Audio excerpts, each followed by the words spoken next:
Good afternoon, everyone. After I'm done here, we'll hear from Rima Baza, the spokesperson for the President of the General Assembly. Martin Griffiths, the Special Envoy for Yemen, briefed the Security Council by videoconference this morning and said that there are signs of hope for the people of Yemen, but these are fragile and in need of our diligent care and attention.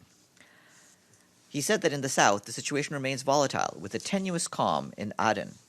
But it's worth noting that there's been no large-scale fighting in areas of dispute.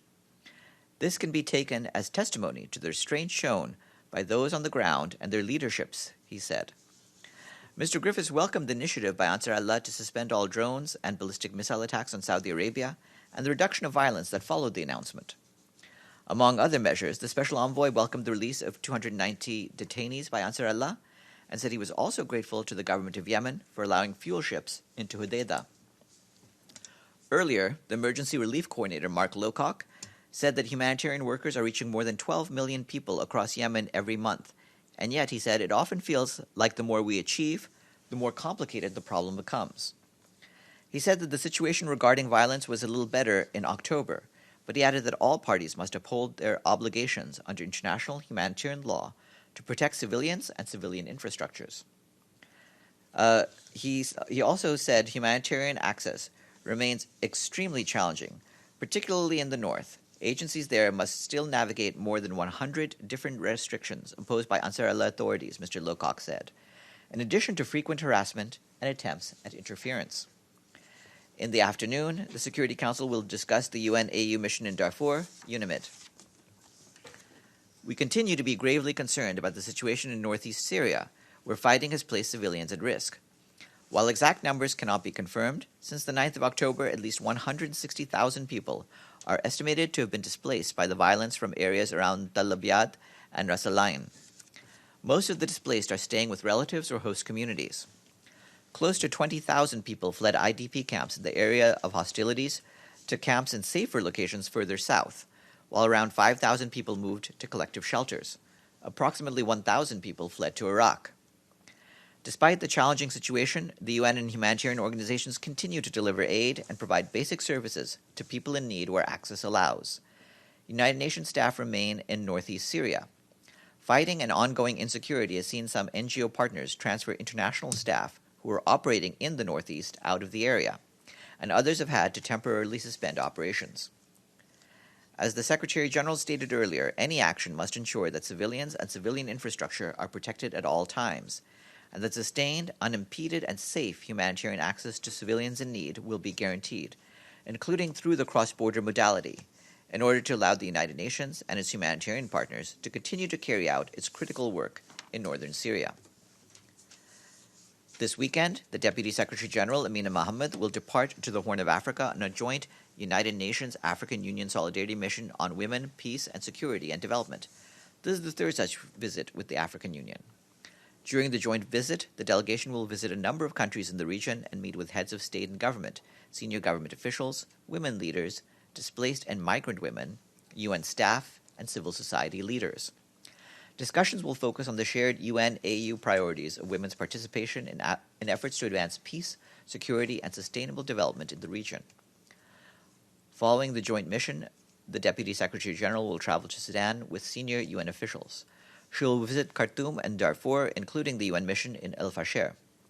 While in Sudan, the Deputy Secretary General will meet with the President, Prime Minister, ministers, and senior government officials, civil society and women leaders, and discussions will focus on the United Nations collaboration with Sudan, in particular on economic development, and will also highlight the importance of women's leadership. The Deputy Secretary General will return to New York on the 29th of October. Figures released today by the UN Assistance Mission in Afghanistan show record high levels of civilian casualties in the third quarter of 2019.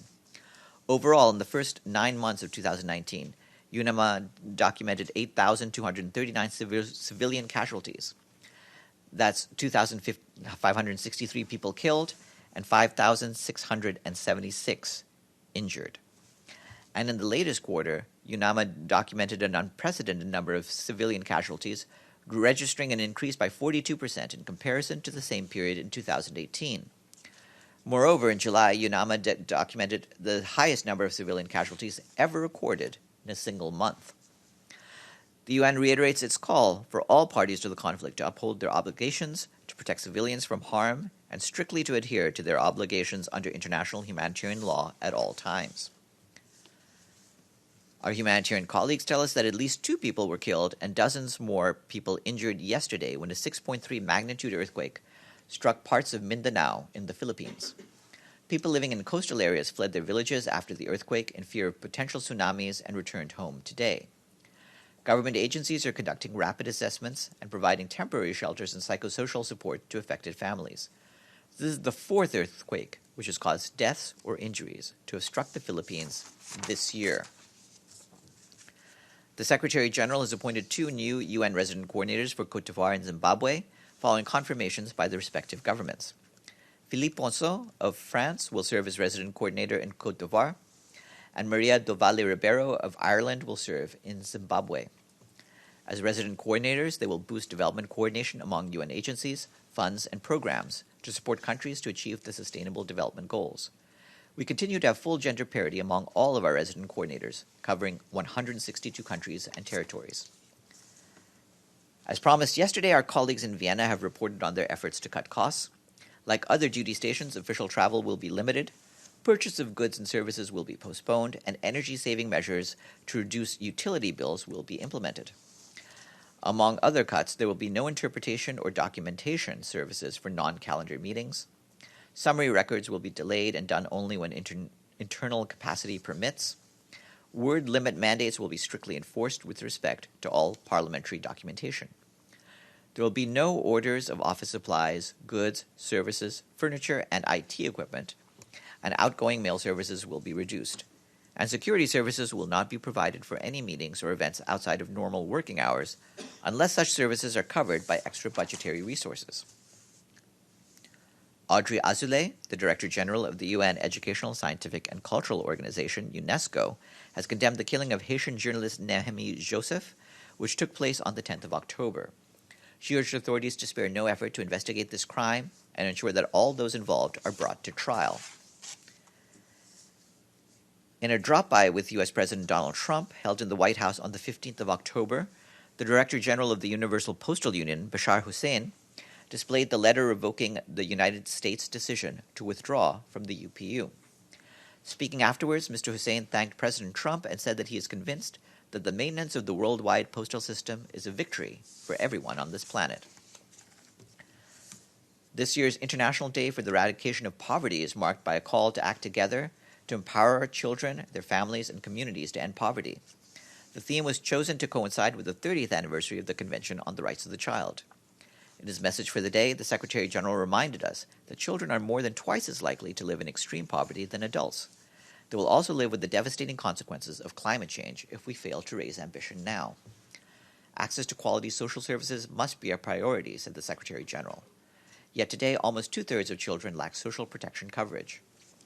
The Secretary General called on all of us to recommit to achieve Sustainable Development Goal 1 and a fair globalization that works for all children, their families, and communities.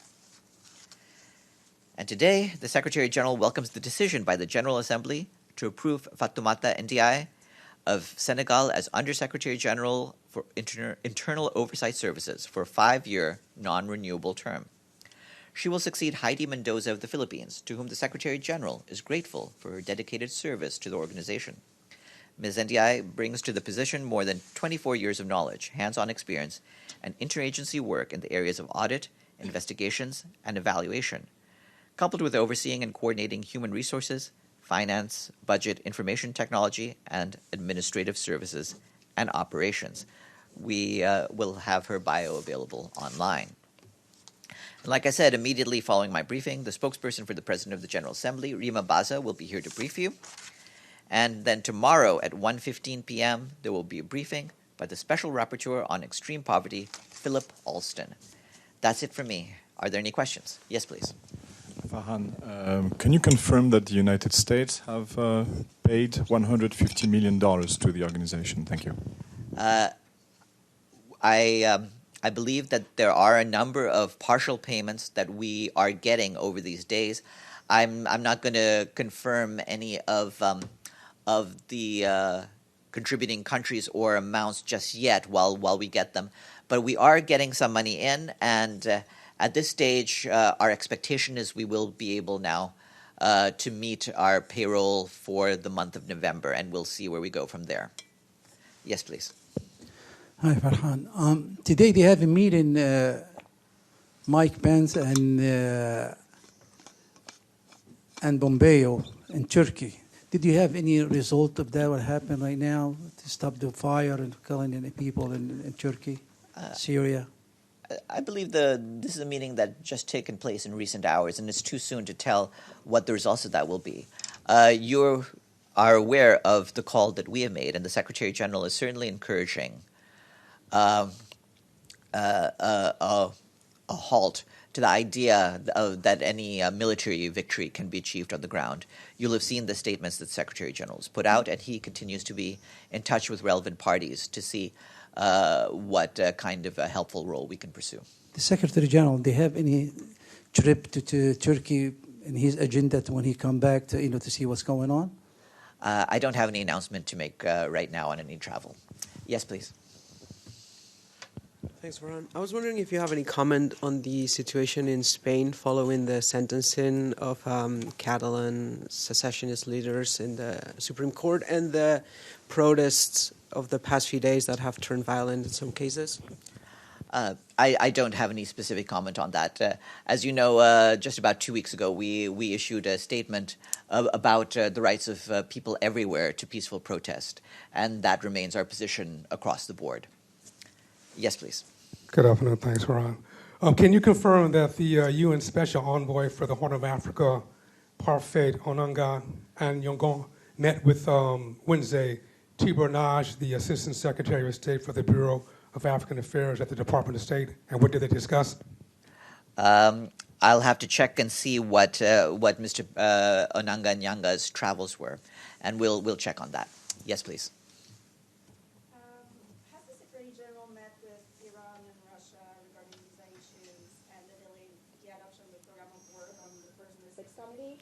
And also, does he have any comment on Russia's proposal to hold the next meetings in Geneva or Vienna? We, including our legal colleagues, have been in touch with all of the relevant states about the issue of visas. The legal counsel spoke at the host country committee meeting about this issue just 2 days ago. And of course, we're supportive of efforts to make sure that host countries abide by all of their obligations as such. Regarding any movement of the first committee or other committees, that matter is entirely in the hands of the member states. And with that, one more? Sure.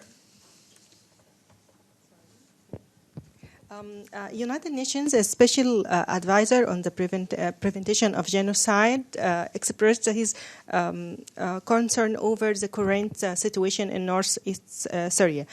Do you have any plan for conducting investigation in killing the civilians in Syria? That's not something on which we have a mandate to pursue, but I would just refer you to the full statement by the special advisors on the prevention of genocide and on the responsibility to protect. So there's a full press release that they have on that. And with that, come on up, Reem.